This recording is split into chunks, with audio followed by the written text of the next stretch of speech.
Hello friends, एक बार फिर से स्वागत है आपका हमारे यूट्यूब चैनल पूरा ज्ञान सीखो में। दोस्तों, आज हम इस वीडियो में बात करेंगे लोकसभा सीरीज के बारे में।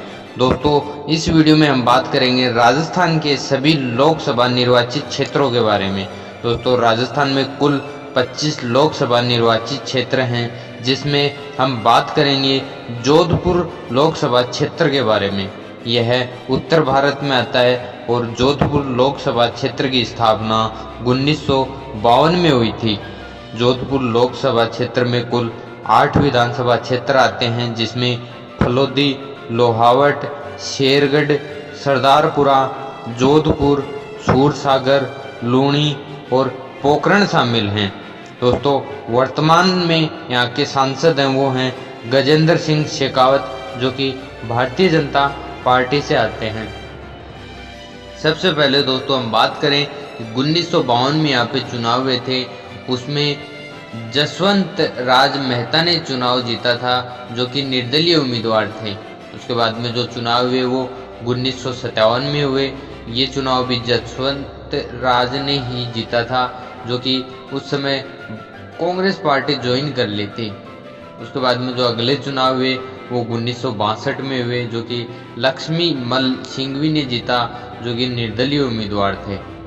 उसके बाद में दोस्तों जो लोकसभा चुनाव 1967 में हुए थे वो नरेंद्र कुमार सांगी ने जीता था, जो कि कांग्रेस के उम्मीदवार थे। अगला चुनाव हुआ जो 1971 में हुआ, जो कृष्णा कुमारी ने जीता है, जो निर्दलीय उम्मीदवार थी।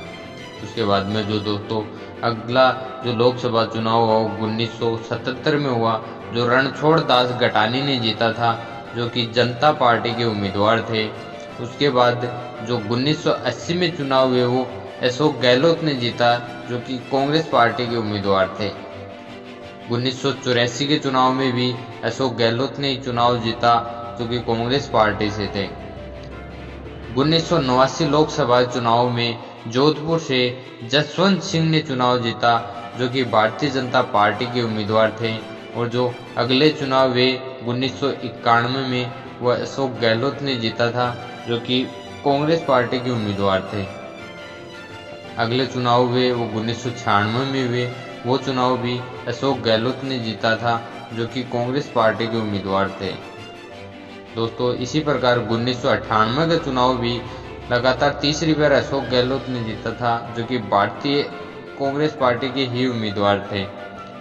उनसे अगला जो चुनाव हुआ वो 1999 में हुआ, जो जसवंत बिश्नोई ने जीता था, जो कि भारतीय जनता पार्टी से आते थे। और जो अगले चुनाव हुए वो 2004 में हुए थे, जो कि यहाँ से भारतीय जनता पार्टी की तरफ से जसवंत सिंह बिश्नोई और कांग्रेस के उम्मीदवार बद्रीराम जाखड़ के बीच में मुकाबला हुआ।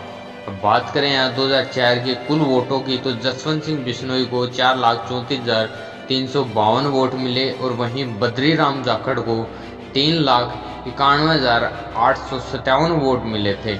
इस प्रकार जोधपुर लोकसभा क्षेत्र का चुनाव 2004 का जसवंत सिंह बिश्नोई ने 42,495 वोटों से जीता।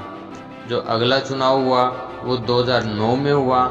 उसमें कांग्रेस की उम्मीदवार चंद्रेश कुमारी कटोच और भाजपा के उम्मीदवार जसवंत सिंह बिश्नोई के बीच में मुकाबला हुआ। यहाँ कांग्रेस के उम्मीदवार चंद्रेश कुमारी को 3,61,577 वोट मिले, वहीं भाजपा के उम्मीदवार जसवंत सिंह बिश्नोई को 2,63,248 वोट मिले। इस प्रकार जोधपुर लोकसभा क्षेत्र 2009 का चुनाव चंद्रेश कुमारी जो कांग्रेस के उम्मीदवार थी, उन्होंने 98,329 वोटों से जीता। दोस्तों, अगला जो चुनाव लोकसभा का हुआ वो 2014 में हुआ था, जिसमें मोदी लहर चल रही थी। यहाँ से गजेंद्र सिंह शेखावत और कांग्रेस के उम्मीदवार चंद्रेश कुमारी कटोच के बीच में मुकाबला हुआ। यहाँ से गजेंद्र सिंह शेखावत को 7,13,515 वोट मिले और वहीं कांग्रेस के उम्मीदवार चंद्रेश कुमारी को 3,03,464 वोट मिले। और इस प्रकार गजेंद्र सिंह शेखावत ने 2014 का मुकाबला 4,10,51 वोटों से बड़ी जीत हासिल की। उसके बाद में जो अगला चुनाव हुआ वो 2019 में हुआ। इसमें भी भारतीय जनता पार्टी से गजेंद्र सिंह शेखावत और कांग्रेस के उम्मीदवार वैभव गहलोत जो कि अशोक गहलोत के सपुत्र थे, उनके बीच में यहाँ चुनाव लड़ा गया। यहाँ से गजेंद्र सिंह शेखावत को 2019 के चुनाव में 7,88,888 वोट मिले और वहीं वैभव गहलोत को 5,14,448 वोट मिले। इस प्रकार 2019 का चुनाव गजेंद्र सिंह शेखावत ने 2,74,440 वोटों से जीता। तो दोस्तों, यह थी जोधपुर लोकसभा क्षेत्र की 1952 से लेकर 2019 तक के आंकड़ों के बारे में जानकारी। और अब देखना यह है कि 2024 के चुनाव में यहाँ से गजेंद्र सिंह शेखावत को ही उम्मीदवार खड़ा किया जाता है भाजपा की तरफ से, और कांग्रेस की तरफ से अभी तक कुछ कंफर्म नहीं हुआ है। वैसे देखा जाए तो अशोक गहलोत का भी नाम सामने आ रहा है कि वो यहाँ से सांसद के रूप में चुनाव लड़ेंगे। अभी तक कोई पुख्ता जानकारी नहीं आई है। अगर ऐसी कोई जानकारी मिलती है तो हम आप तक ज़रूर पहुँचाएंगे। और जो दी गई जानकारी थी, अगर आपको अच्छी लगी तो वीडियो को शेयर करना ना भूलें।